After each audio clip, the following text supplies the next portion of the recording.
Cartoon network, वो channel जहां हमने अपना बचपन जिया यार। मम्मी से रिमोट के लिए लड़ाइयां लड़ी, पढ़ाई भी की ताकि पापा कहीं केबल ना कटवा दें, नहीं तो कार्टून कैसे देखेंगे। और कुछ नहीं तो बेन 10 देखने के लिए क्लास 10 में टॉप करने के बड़े बड़े वादे दे दिए, डींगे फेंक दी कि हाँ कर देंगे टॉप और क्या। अब वो अलग बात थी कि अच्छे नंबर नहीं आए तो क्या हुआ, पापा से थोड़ी बहुत मार खा ली, उसके बाद तो टीवी तो देखने को मिल ही जाता है ना। जी हाँ, लेकिन सवाल ये है कि आज कार्टून नेटवर्क कहाँ है। अगर हम इंडिया के टॉप चैनल्स की टीआरपी देखें तो कार्टून नेटवर्क तो कहीं नजर ही नहीं आता है। पर ऐसा कैसे हो सकता है, ऐसा कैसे हो सकता है कि जिस चैनल ने हमारे घर की कढ़ाइयों को बे ब्लेड का एरिया बना दिया था, वो आज इस हालत में आ गया है। क्या है कार्टून नेटवर्क के फेल होने की कहानी, जानेंगे हम सभी आज के इस वीडियो में। तो वीडियो को एंड तक जरूर देखिएगा, कहीं मत जाएगा। इससे पहले कि हम ये जानें कि कार्टून नेटवर्क फेल कैसे हुआ, ये जानना जरूरी है कि आखिरकार कार्टून नेटवर्क इतना पॉपुलर क्यों हुआ था। देखिए, कहानी शुरू होती है 1991 में टेड टर्नर के साथ। वही टेड टर्नर जिन्होंने दुनिया का पहला 24 आवर न्यूज चैनल बनाया था और अब एक नए प्रोजेक्ट को लेकर एक्साइटेड थे। एक ऐसा चैनल बनाने को लेकर जो 24 घंटे बच्चों के लिए टीवी पर कार्टून दिखाएगा। और ऐसा लगता है कि टेड ने ये तैयारी काफी पहले से ही शुरू कर दी थी। उन्होंने यूनाइटेड आर्टिस्ट और टॉम एंड जेरी वाले प्रोडक्शन हाउस MGM से काफी सारी डील साइन की, जिससे उन्हें उनके पुराने कार्टून्स का एक्सेस मिल गया था। अब इन लाइब्रेरीज के मिलने के बाद उनका काम था एक चैनल खड़ा करना। इसके लिए उन्होंने बेटी कोहेन को इसका प्रेसिडेंट बनाया और चैनल का नाम रखा गया कार्टून नेटवर्क। कार्टून नेटवर्क को ऑफिशियली 1 अक्टूबर 1992 यानी कि 1992 में लॉन्च किया गया और भारत तक आने में इसे 3 साल का लंबा वक्त लग गया। लेकिन फाइनली 1 मई 1995 में कार्टून नेटवर्क भारत में लॉन्च किया जा चुका था। अमेरिकन टीवी पर कार्टून नेटवर्क को शुरुआत में काफी परेशानी आई, क्योंकि हर घर तक कार्टून नेटवर्क अभी पहुंचा ही नहीं था। इसीलिए टेड ने अपने 2 चैनल्स TNT और TBS को कार्टून नेटवर्क के साथ मर्ज कर दिया, ताकि जिस भी घर में ये चैनल आते हों कार्टून नेटवर्क भी दिखाया जा सके।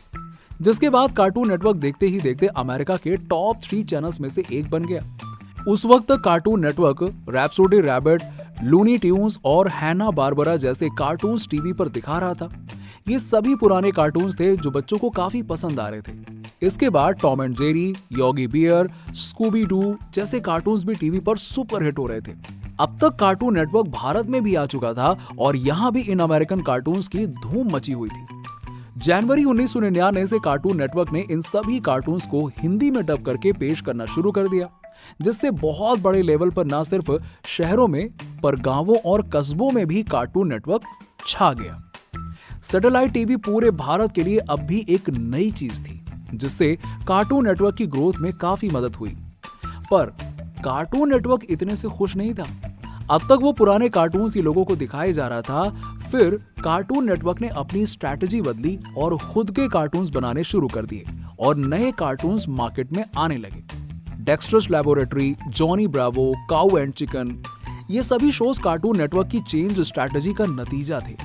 लेकिन इस वक्त का सबसे बड़ा शो बना ED, एड एंड एडी, जिसकी रेटिंग आसमान छू रही थी। 20वीं सदी खत्म हुई और साल 2000 में आए कार्टून नेटवर्क आज भी पॉपुलर रहने वाले हमारे करेज द कार्डली डॉग को, जिसकी हालत बिल्कुल वैसी थी जैसी बच्चों के रिजल्ट वाले दिन रहती है। कार्टून नेटवर्क फिर पावर पफ गर्ल्स भी लेकर आया। यहां से फिर कार्टून नेटवर्क ने सुपर हीरोज की तरफ रुख किया।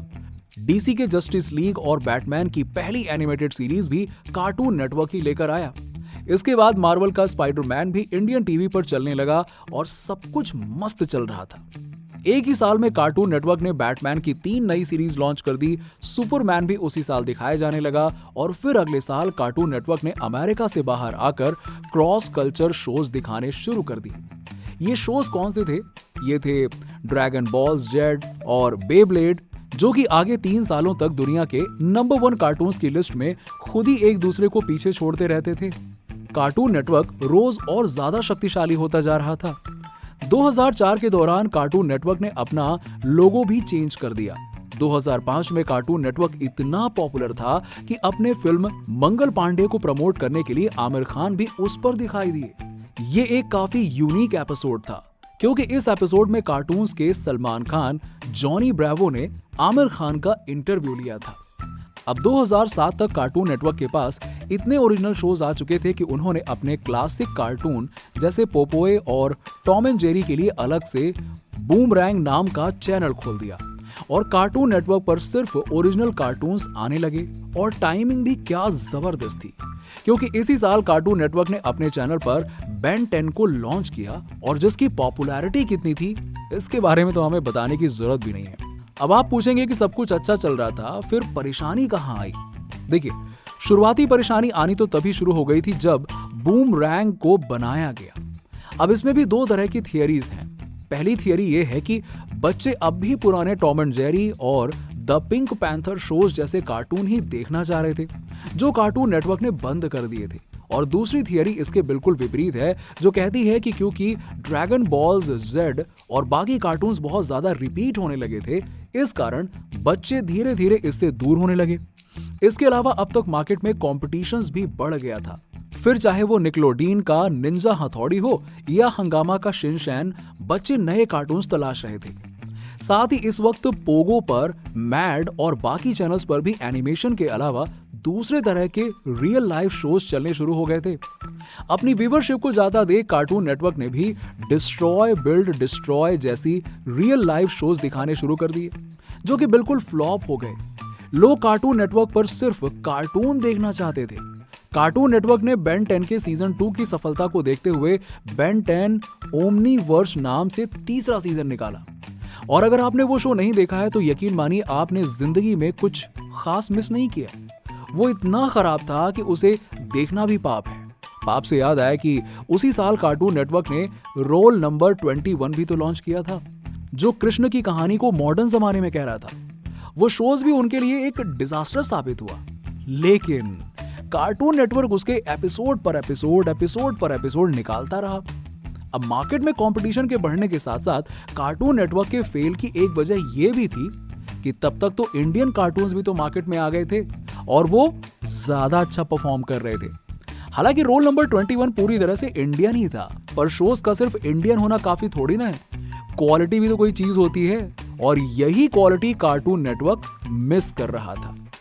कार्टून नेटवर्क का थोड़ा बहुत रिवाइवल उनके अमेरिकन शो टीन टाइटंस गो ने किया, लेकिन कार्टून नेटवर्क की सफलता का राज कभी एक शो नहीं रहा है। अतीत में वो सक्सेसफुल इसलिए थे क्योंकि लगातार एक के बाद एक उस चैनल पर अच्छे शोज चल रहे थे जो बच्चों को टीवी से चिपका के रखते थे। हालांकि कार्टून नेटवर्क की बहुत सी गलतियां रही हैं, पर कुछ लोग मानते हैं कि कार्टून नेटवर्क के पतन के पीछे हम पूरी तरह से उन्हें जिम्मेदार भी नहीं ठहरा सकते, क्योंकि जब से भारत में बच्चों के पास में स्मार्टफोन्स आए हैं तब से तो बवाल ही मचा हुआ है। उनका टीवी देखना यूं कहें कि कम हो गया और इंटरनेट पर लाखों कार्टून्स हैं जो देखे जा सकते हैं। इसीलिए कार्टून नेटवर्क का कंपटीशन कुछ चंद टीवी चैनल से हटकर हजारों यूट्यूब चैनल से सीधा हो गया, और अभी तो इंटरनेट टीवी से ज्यादा मजबूत नजर आ रहा है। क्या कार्टून नेटवर्क अपनी वापसी कर पाएगा? आपको क्या लगता है? और बचपन में वो कौन से शोज थे जो आप कार्टून नेटवर्क पर देखते थे? हमें कमेंट सेक्शन में कमेंट करके जरूर बताइए, और वीडियो पसंद आई हो तो वीडियो को लाइक करें, चैनल को सब्सक्राइब करना ना भूलें।